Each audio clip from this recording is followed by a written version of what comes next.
NEET और JEE की प्रवेश परीक्षा को स्थगित कराने को लेकर विपक्ष लगातार सरकार पर हमला बोल रहा है। वहीं छात्र भी अब लगातार विरोध प्रदर्शन कर परीक्षाओं को रद्द कराने की मांग पर अड़ गए हैं। इसी कड़ी में समाजवादी पार्टी के छात्र सभा ने प्रदर्शन किया। राजभवन जा रहे सपा कार्यकर्ताओं को पुलिस ने लखनऊ के बंदरिया बाम चौराहे पर रोका। इस दौरान कार्यकर्ताओं और पुलिस में झड़प भी हो गई, जिसके बाद पुलिस ने कार्यकर्ताओं पर जमकर लाठीचार्ज किया, जिसमें कई कार्यकर्ता गंभीर रूप से जख्मी हो गए।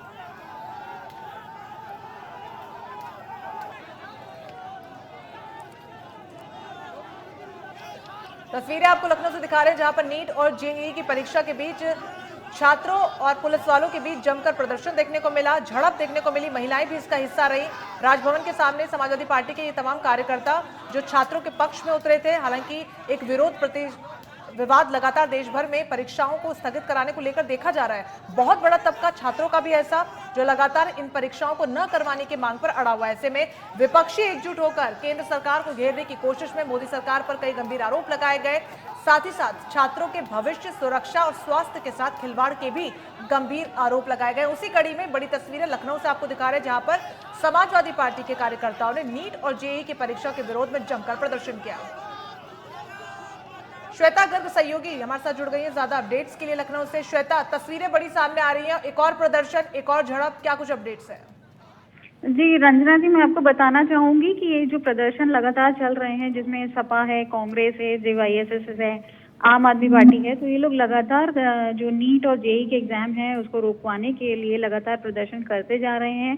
जबकि वहीं पर हमने बीजेपी में केशव प्रसाद मौर्य जी से जब बात हमने की थी, तो उन्होंने कहा था कि ये सब चीजें फर्जी हैं, इनका करने का कोई मतलब नहीं बनता है, क्योंकि अगर हम एग्जाम रोक देते हैं तो एग्जाम रोकने से बच्चों का साल बर्बाद हो जाता है। उसके बावजूद भी ये प्रदर्शन जारी कर रखे हैं। वहां पे भी राजभवन के सामने सपा वालों ने प्रदर्शन यहाँ पर किया था, जिसमें बड़ी तादाद में यहाँ पर लोग थे। वहाँ पे कुछ सपा नेता भी और जो उनके कार्यकर्ता हैं, उन कार्यकर्ताओं के द्वारा यहाँ पे प्रदर्शन किया गया, जिसको रोकने के लिए पुलिस ने लाठीचार्ज तक किया। और लाठीचार्ज इस कदर तक हुआ था कि लोगों के सर से खून तक निकलने लगा था। मतलब इस कदर से उनको रोकने की कोशिश की गई, पर वो रुकने के लिए तैयार नहीं थे।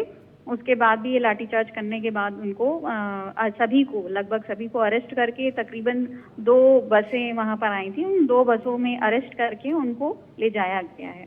बिल्कुल श्वेता, ऐसे में इससे पहले कांग्रेस द्वारा भी 28 अगस्त को देशव्यापी प्रदर्शन देखने को मिला, जहां पर कांग्रेस प्रदेश अध्यक्ष को गिरफ्तार कर लिया गया, कई अधिकारियों नेताओं को भी गिरफ्तार किया गया था। आज जो झड़प हुई, क्या किसी बड़े समाजवादी पार्टी के नेता या बड़े कार्यकर्ता की गिरफ्तारी हो पाई है? नहीं, अभी तो देखिए ऐसी कोई सूचना उसमें अभी हमें नहीं मिली है कि इस तरीके से किसी बड़े अधिकारी की वहाँ पे कोई गिरफ्तारी हुई हो। लेकिन हाँ, ये है कि वो उस पे वाद विवाद लगातार चलते जा रहे हैं, इस तरीके की बातें चल रही हैं और उनको कहा जा रहा है, उनको बताया जा रहा है, तब भी वो उस पे कोई भी जवाबदेही नहीं दे रहे हैं और लगातार प्रदर्शन पे प्रदर्शन करते जा रहे हैं। बिल्कुल श्वेता, ऐसे में राज्य सरकार की तरफ से क्या किसी प्रकार का आधिकारिक बयान इसको लेकर सामने आया? क्योंकि प्रदर्शन देश भर के अलग अलग क्षेत्रों से देखने को मिल रहा है और लगातार विरोध की आवाजें भी अब बुलंद हो रही हैं। जी, सरकार के लिए जो प्रदर्शन, मतलब जो आप के लिए रंजना आप बता रही हैं, कोई सरकारी आदेश कोई भी जारी हुआ है जिसपे अगर मौजूदा सरकार से हम बात करते हैं तो वो लोग भी इसका विरोध कर रही हैं। वही लोग ये कह रहे हैं कि ये प्रदर्शन करना बिल्कुल भी सही नहीं है, क्योंकि इस तरीके से अगर हम बच्चों के एग्जाम अगर हम रुकवा देंगे तो उनका साल बर्बाद हो सकता है। और उनका ये भी कहना है कि आने वाले समय में जो सीटें हैं उनमें भी कमी आ सकती है, तो उससे भारी नुकसान हो सकता है। क्योंकि देखिए, ये एग्जाम एक बहुत इम्पोर्टेंट एग्जाम होता है। अगर हम इस तरीके से अगर रोक देंगे, उन बच्चों का साल बर्बाद हो जाएगा और आने वाले समय में अगर सीटें कम हो जाएंगी तो जो लोग उसमें जितने भी बच्चे उसके लिए क्वालिफाई करते हैं, जितने भी हैं, तो उसमें कमी आने की वजह से उन बच्चों को फिर से सर्वाइव करना पड़ सकता है। बिल्कुल, एक तरफ छात्रों का भविष्य है तो दूसरी तरफ छात्रों की सुरक्षा भी महत्वपूर्ण है। ऐसे में गतिरोध और विवाद जो है वो लगातार बढ़ता जा रहा है। फिलहाल बहुत बहुत शुक्रिया श्वेता आपका तमाम जानकारी के लिए।